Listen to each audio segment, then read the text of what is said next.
تو ان کی ایک کتاب ہے سفرنامہ عربی میں، انہوں نے پوری دنیا کا سفر کیا تھا۔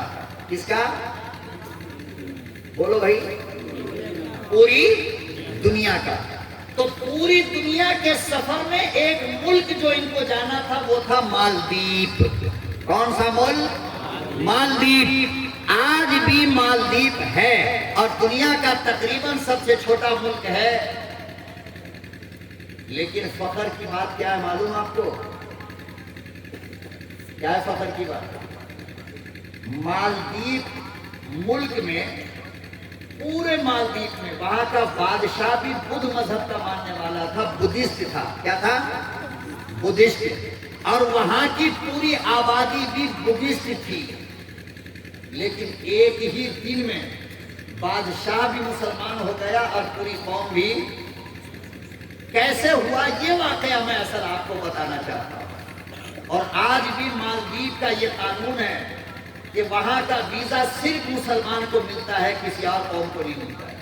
آج بھی دوسری قوم والے نہیں جا سکتے وہاں۔ تو ابن بطوطہ لکھتے ہیں کہ جب بدھسٹ کی حکومت تھی تو مالدیپ میں ایک رسم چلا ہوا تھا۔ کیا چلا تھا؟ بولو بھائی، کیا چلا تھا؟ رسم۔ جیسے کہ ہمارے یہاں شادی بیاہ کے موقع پر کئی رسم ہے، اپنے اپنے علاقے کا الگ الگ رسم ہوتا ہے، اور ایک رسم بھی جائز نہیں ہے، سب ناجائز اور حرام ہے۔ اس لیے کہ جو رسم ہوگا وہ سنت کے خلاف ہوگا، وہ بدعت ہوگا۔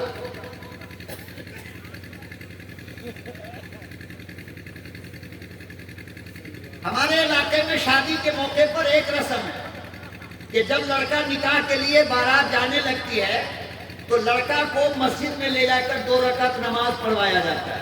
یہاں بھی ہے؟ ماشاءاللہ، آپ ہم سے کیوں پیچھے رہو؟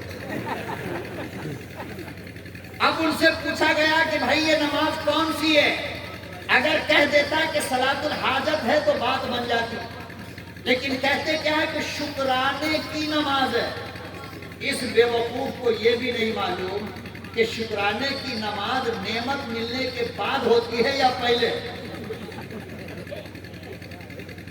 بھائی شکرانے کی نماز کب ہوگی؟ آپ نے ہمیں 2000 روپیہ دیا نہیں، آپ نے دیا، ہم نے کہا آپ کا شکریہ، تو بات سمجھ میں آتی ہے۔ دیا نہیں، ابھی جیب میں ہاتھ ڈالے ہوا کہہ رہا آپ کا شکریہ، تو پاگل ہی تو ہے۔ تو نکاح کے ذریعے ایک لڑکی آئے گی نعمت کی شکل میں بعد میں، اور شکرانے کی نماز پہلے ہو رہی ہے۔ تو فقہا نے لکھا یہ جائز نہیں، یہ کیا، یہ جائز نہیں ہے تمہارے لیے۔ تو بہرحال مالدیپ کے اندر ایک رسم یہ تھا، بہت غور سے سننا میرے بھائیوں، پوری تقریر کا خلاصہ اور اصل پوائنٹ کی طرف میں آپ کو لانا چاہتا ہوں۔ کیمرہ کو بعد میں دیکھ لینا، مجھے دیکھ لو۔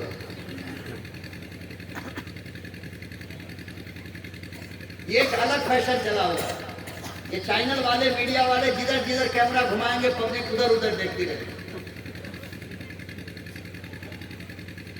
تو ایک رسم چلا ہوا تھا، اور وہ یہ کہ ہر مہینے کی آخری تاریخ میں، یہ ابن بطوطہ نے اپنے سفرنامے میں لکھا ہے، ہر مہینے کی آخری تاریخ میں سمندر سے ایک بھاری تگڑا جنات نکلتا تھا، اور صحیح میں نکلتا تھا، دنیا دیکھتی،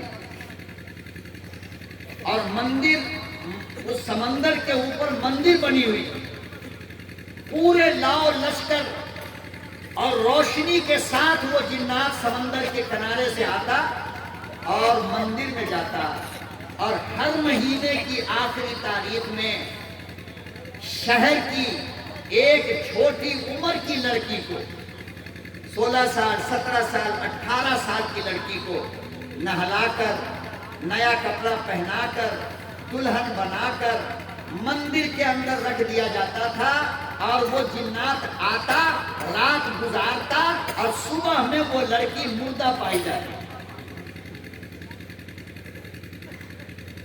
صبح میں وہ لڑکی بولو بھائی نہیں سمجھے کیا؟ پھر سے سمجھاؤ. میں تو بالکل آپ کی زبان میں اتر کے بول رہا ہوں بھائی.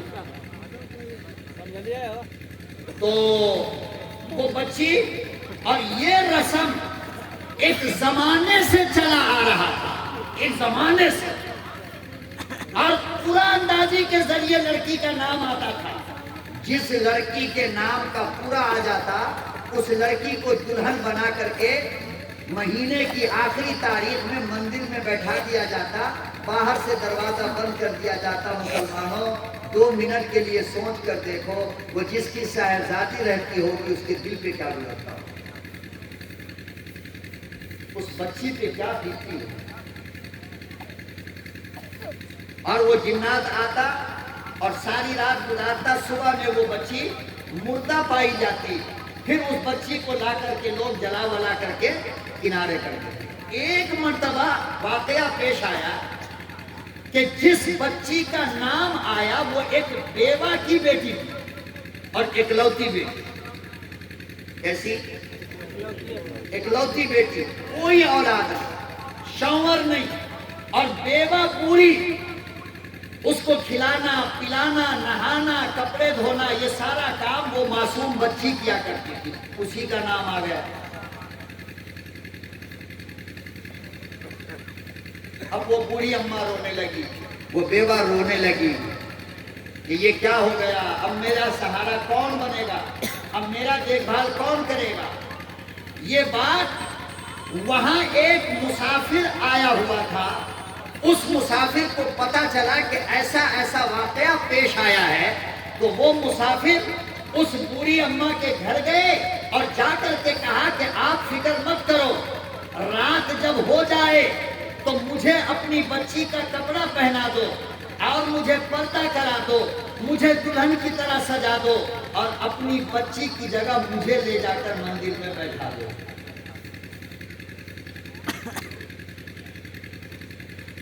بات سمجھ رہے ہو؟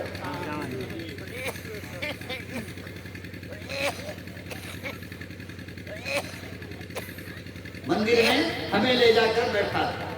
اب لوگ پریشان کہ ارے یہ تو مرد ہے، کہیں جنات صاحب غصے میں آ گئے تو پوری بستی کو نگل جائیں گے، ہے نہیں؟ پوری بستی کو کیا کرے گا؟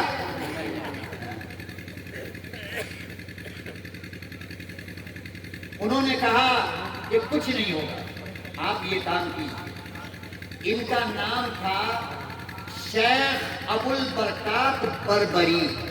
کیا نام تھا؟ شیخ ابو البرکات بربری. ان کو لے جا کر مندر میں بیٹھایا.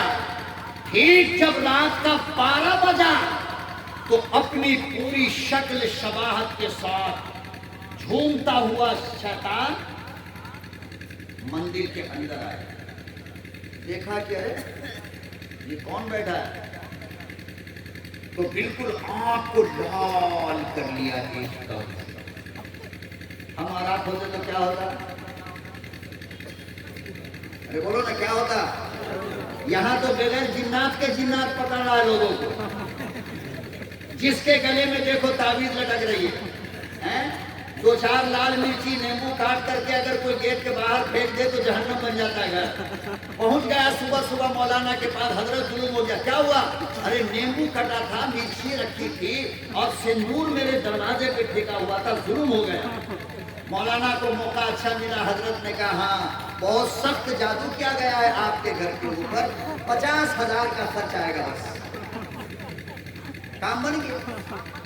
ایسا 2 پیشنٹ مہینے میں آ جائے تو مولانا کو علی تبرا بعض دربا پڑھانے کی ضرورت کیا؟ کافی ہے. جنات نے اپنا رنگ دکھایا، آنکھ کو سرخ کیا. اللہ اکبر و کبیرہ. لوگوں کلام مقدس کا پاور دیکھو. شیخ ابو البرکات بربری نے پڑھا یاسین.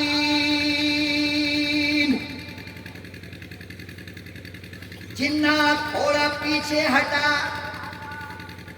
والقرآن الحکیم انک لمن المرسلین.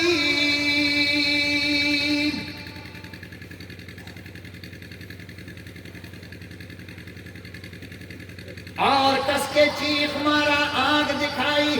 حضرت ابو برکات بربری نے کہا او جنات صاحب چپ چاپ چلے جاؤ، ڈرتے ہوں گے ڈرنے والے، ہم غلام مصطفیٰ ہیں، ہم قرآن والے ہیں، ہمیں ڈرا نہیں پاؤ گے، میرے پاس اللہ کا قرآن ہے۔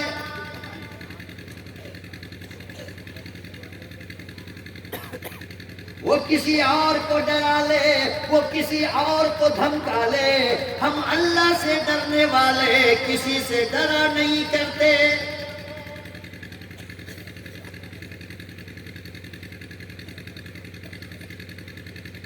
جل کر وہیں پر لکھا ہے ابن بطوطہ نے اپنی تاریخ میں کہ وہیں پہ جل کر کے شیطان راکھ ہو گیا۔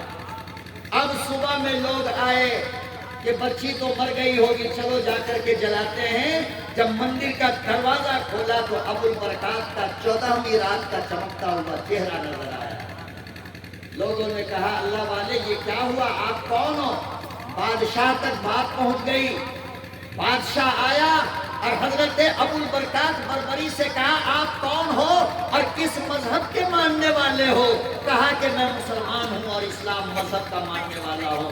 کہا کہ پورے ملک کے لوگوں کو محمد کا کلمہ پڑھا۔ وہ دن تھا اور آج کا دن ہے کہ آج تک مسلمانوں وہاں مسلمان کی حکومت ہے اور غیر مسلم کو وہاں آنے کا پرمیشن ہے۔ یہ ہے قرآن، یہ ہے اللہ کا قرآن۔ میرے محترم بزرگوں اور دوستو، میں جہاں تک اپنی عقل اور اپنے علم کے اعتبار سے یہ سمجھتا ہوں کہ اللہ کے پاکیزہ کلام کا ادب، اس کی عظمت میں جس طرح سمجھانا چاہ رہا تھا شاید آپ کو سمجھا دیا۔ آخر میں